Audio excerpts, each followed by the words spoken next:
Hey, let's talk about the tapping points.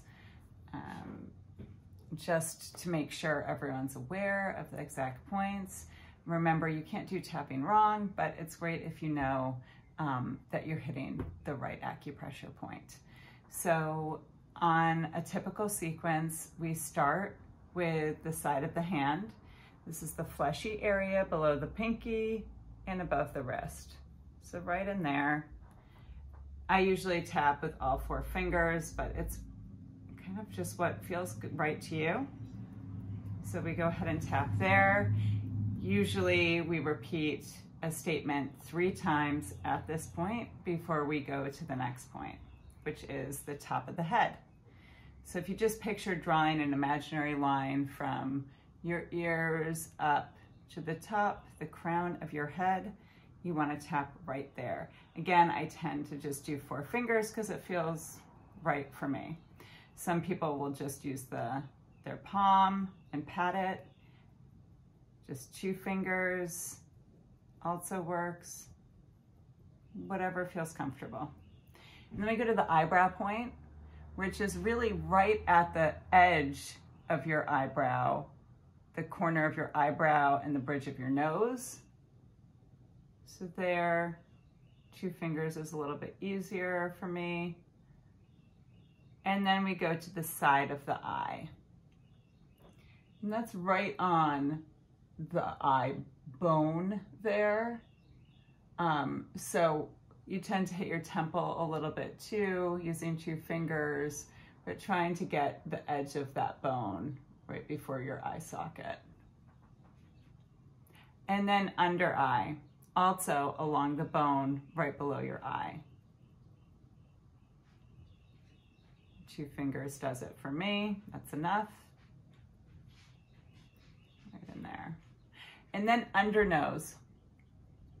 There isn't much room here. You want to get in between the top of your lip and under your nose, which you get kind of automatically because there's limited space there.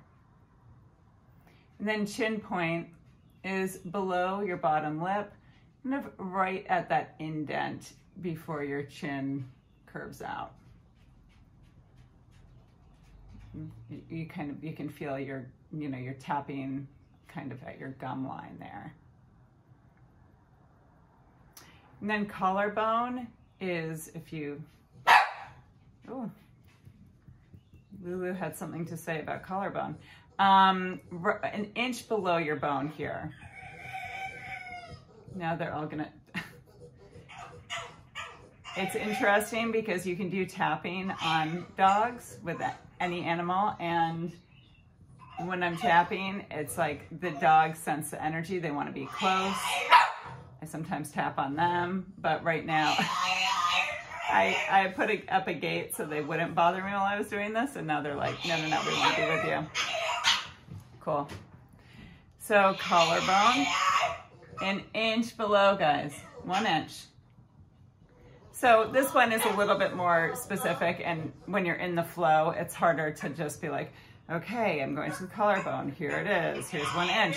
So you'll see in videos, sometimes I'm like, woo, like I'm kind of like all over the place. It feels good to me. I kind of do circles, and I know I'm getting in there without like overthinking it.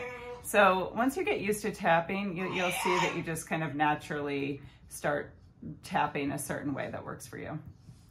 And then underarm is about 4 inches below your armpit.